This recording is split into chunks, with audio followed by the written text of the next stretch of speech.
गुजरात में राज्यसभा चुनाव के ऐलान के बाद से कांग्रेस विधायकों के इस्तीफे का दौर जारी है। अब तक 8 विधायक कांग्रेस का हाथ छोड़ चुके हैं। बीते दिनों में 3 विधायकों ने इस्तीफा दिया है और इसमें भी करजन से अक्षय पटेल, कपराड़ा से जीतू चौधरी और मोरबी से ब्रिजेश मेरजा हैं। ब्रिजेश मेरजा ने अपना इस्तीफा स्पीकर को सौंपा। राज्यसभा चुनाव के ऐलान के बाद कांग्रेस के 5 विधायकों ने इस्तीफा दे दिया था। गड्ढा से प्रवीण मारू, लीमड़ी से सोमा पटेल और अबडाला से प्रद्युम्न सिंह जडेजा, धारी से जेवी काकड़िया, डांग से मंगल गावित ने अपना इस्तीफा दिया था।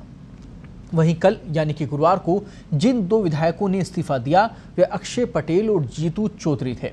गुजरात विधानसभा के अध्यक्ष राजेंद्र त्रिवेदी ने कल कहा था कि दोनों कांग्रेस विधायक बुधवार शाम त्यागपत्र के साथ मेरे पास आए। उन्होंने उनका सत्यापन किया और उन्होंने मास्क लगाए थे। उन्हें उसे हटाने के लिए कहा गया और उनके चेहरों की पहचान करने के बाद फिर उनके इस्तीफे स्वीकार कर लिए गए। वे अब तक सदन के सदस्य वो नहीं रहे हैं और कांग्रेस ने राज्यसभा चुनाव के लिए भी 2 उम्मीदवारों शक्ति सिंह गोहिल और भरत सिंह सोलंकी को मैदान में उतारा है। गोहिल को पहली वरीयता का वोट मिलेगा और उनका राज्यसभा के लिए निर्वाचित होना निश्चित है, लेकिन भरत सिंह सोलंकी का भविष्य अधर में लटका हुआ है। अब केवल प्रबंधन कौशल ही उन्हें निर्वाचित कर सकता है।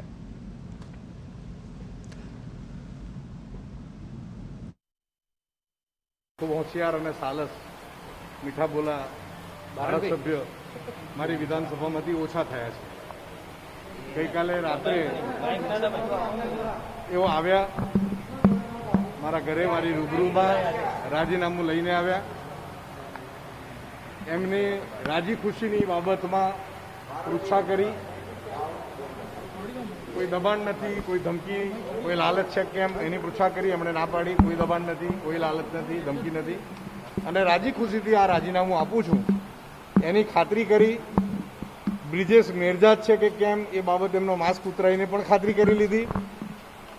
एमनी सही पण बीजी कराई, कारण के सही करीने आवेला एमनी सही है कि केम एनी सहीनी पण खराई कराई अने ए राजीनामું स्वीकारीने राजीनामું मंजूर कर्युं छे। હવે તેઓ શ્રી ધારાસભ્ય રહેતા નથી। સર સંખ્યાબળની વાત કરીએ તો હવે કેટલો ભાજપનું શું કોંગ્રેસનું શું સંખ્યાબળની દ્રષ્ટિએ તમે ગણી લો ને 173 થાય છે। ભાજપના કેટલા છે, કોંગ્રેસના કેટલા છે? હવે કોંગ્રેસના 65 છે ને મને લાગે 65 કોંગ્રેસના છે અને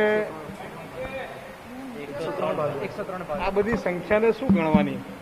સભ્યો ઓછા થઈ રહ્યા છે એ પ્રકારે ધારાસભ્ય રાજીનામું મિર્જા સાહેબનો કોઈ પણ ધારાસભ્ય કોઈ પણ કારણસર કોઈ ગુજરી જાય, કોઈ બીજા કારણસર કોઈ રાજીનામું આપે, કોઈ પક્ષમાંથી કાઢી મૂકે કોઈને, મારે ત્યાં ધારાસભ્ય ઓછો થાય એ સ્વાભાવિક રીતે વિધાનસભાની સંખ્યાની દ્રષ્ટિએ 6 મહિના પછી પાછો નવા ચૂંટાય એટલે ખૂબ હોશિયાર અને સાલસ મીઠા બોલા ધારાસભ્ય મારી વિધાનસભામાંથી ઓછા થયા છે। ગઈકાલે રાત્રે એવો આવ્યા મારા ઘરે મારી રૂબરૂમાં રાજીનામું લઈને આવ્યા। એમને રાજી ખુશીની બાબતમાં પૃચ્છા કરી। कोई दबाण नहीं, कोई धमकी, कोई लालच है केम एनी पृच्छा करी। एमणे ना पाड़ी, कोई दबाण नहीं, कोई लालच नहीं, धमकी नहीं अने राजी खुशीथी आ राजीनामું आपું છું एनी खातरी करी। ब्रिजेश मेरजा है कि केम ए बाबत एमनो मास्क उतराईने पण खातरी करी लीधी। एमनी सही पण बीजी कराई, कारण के सही करीने आवेला एमनी सही है कि केम एनी सहीनी पण खराई कराई अने ए राजीनामું स्वीकारीने राजीनामું मंजूर कर्युं छे। હવે તેઓ શ્રી ધારાસભ્ય રહેતા નથી। સર સંખ્યાબળની વાત કરીએ તો હવે કેટલો ભાજપનું શું કોંગ્રેસનું શું સંખ્યાબળની દ્રષ્ટિએ તમે ગણી લો ને 173 થાય છે। ભાજપના કેટલા છે, કોંગ્રેસના કેટલા છે? હવે કોંગ્રેસના 65 છે ને મને લાગે 65 કોંગ્રેસના છે અને 103 આ બધી। और पूरी खबर पर ज्यादा बातचीत के लिए इस वक्त हमारे साथ उपेंद्र जुड़ गए हैं, हमारे सहयोगी गुजरात से। उपेंद्र, राज्यसभा चुनाव से पहले गुजरात के ये जो समीकरण है, राजनीतिक समीकरण किस ओर जा रहे हैं, क्या दिशा है इनकी? अब देखिए, अभी 2 दिन पहले ही पत्रिका टीवी पर ही हमारी बातचीत हुई थी, तो हमने कहा था कि भाई कांग्रेस जो है उसके जो विधायक हैं उनमें एब्सटेंस रहना वोटिंग में या क्रॉस वोटिंग होना या किसी का इस्तीफा देने जैसी बात सामने आ सकती है। और आज आपने देखा होगा कि 2 विधायक परसों और आज 1 विधायक, ऐसे करके 3 विधायकों ने कांग्रेस के ने इस्तीफा दे दिया है। ऐसे में राज्य में कांग्रेस के विधायकों की संख्या अब 67 है और 5 विधायकों ने बहुत पहले इस्तीफा दे दिया था। तो 5 और 3 करीब 8 विधायक अब कांग्रेस के नहीं हैं वो राज्यसभा वोटिंग के लिए। तो 67 विधायक हैं और सीट है 4 और जो बीजेपी है वो चारों सीटें जीतना चाहती है।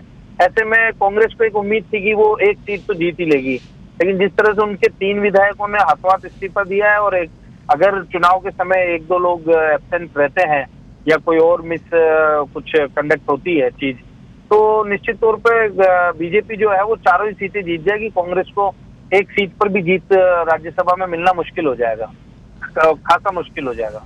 ऐन वक्त के ऊपर ये जो इस्तीफे इस वक्त आ रहे हैं, क्या कारण सबसे ज्यादा माना जा रहा है इसका कांग्रेस की तरफ से? आखिर क्यों कांग्रेस के लिए यहाँ पर इतनी बड़ी आफत बनता जा रहा है ये पूरा चुनाव? देखिए, गुजरात में कांग्रेस की गवर्नमेंट करीब पिछले 26-27 साल से नहीं है और कांग्रेस ने यहाँ बहुत कोशिश की है, लेकिन उसके बावजूद उसकी गवर्नमेंट पिछले 26-27 साल में बनी नहीं है। तो कांग्रेस के जो नेता हैं वो या जो उनका संगठन है गुजरात में वो काफी निराश है।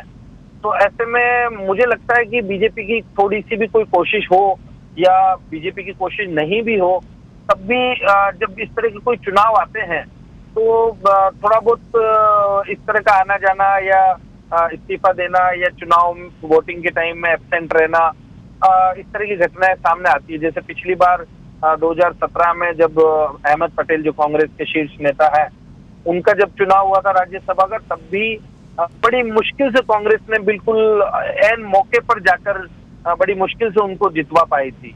तो ये स्थिति कांग्रेस की है गुजरात में और उस निराशा की वजह से ही कांग्रेस के नेता बीच में भी पहले भी कुछ नेता बीजेपी में आ गए थे या दूसरे दल में चले गए थे या कांग्रेस को छोड़ दिया था। तो अब आगे भी इस तरह की स्थिति बनी रह सकती है। तो क्या लगता है कि भाजपा के खेमे में सदस्य बढ़ सकते हैं अब इस प्रकार से अगर इस्तीफे रहे तो? अब भाजपा के खेमे में तो इनको नहीं गिना जाएगा क्योंकि वो भाजपा की संख्या तो उतनी ही रहेगी जितनी वो है, लेकिन जब राज्यसभा का चुनाव होता है तो उसमें वोटिंग पैटर्न 1, 2, 3 और 4 के रूप में रहता है। तो जब वो चौथे टिकट के लिए जाएंगे तब हो सकता है कांग्रेस की वोटिंग जो वोट है वो कम पड़ जाए, तो उसमें थोड़ा सा मुसीबत कांग्रेस के कैंडिडेट को रह सकती है। चलिए, शुक्रिया।